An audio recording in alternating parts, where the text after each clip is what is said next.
when you started early, did you have a particular mentor or an outside voice that was helpful, maybe an investor? Was there someone like that that you connected to during the early days of Odoo? No, I don't have a single person. I read a lot. I used to read 2 books per week. Now I think I'm closer to book about management, product, or psychology, or everything that's useful for the business. Now I think I'm closer to 2 or 3 per month. But so I get ideas from a lot of different persons, but there is not one single person that influenced the way I am. But you're reading 2 books a week. That's impressive. Yeah, now I'm closer to 3 per month, so I decreased my rhythm, but I've done that for a lot of time, yes, several years. What are the 3 or 4 books that you thought were very important that you think maybe other entrepreneurs and leaders should read? I think I really like The Art of Strategy, which is a book about strategy, obviously. Never Split the Difference, a book about negotiation. And if I have to name one extra, I like the Street Fighting Mathematics. It's a different way of thinking mathematics than traditional books.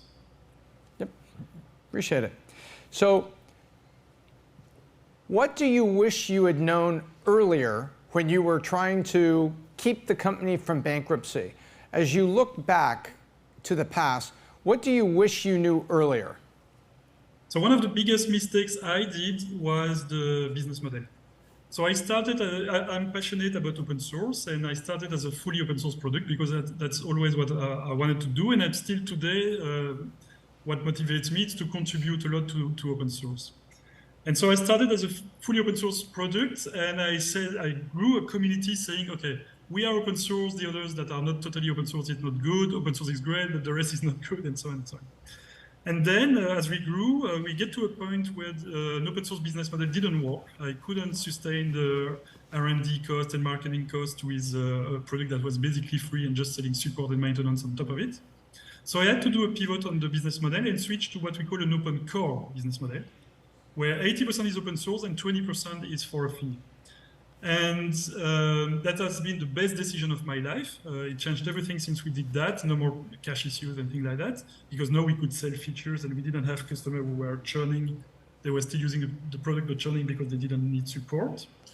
But because I didn't build the company and the community on this idea at the beginning, the community felt betrayed.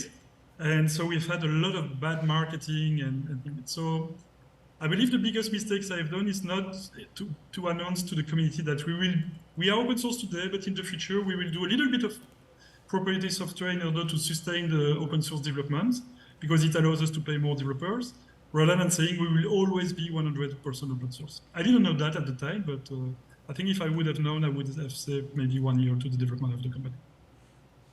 You could have saved a year there. Yeah. Interesting.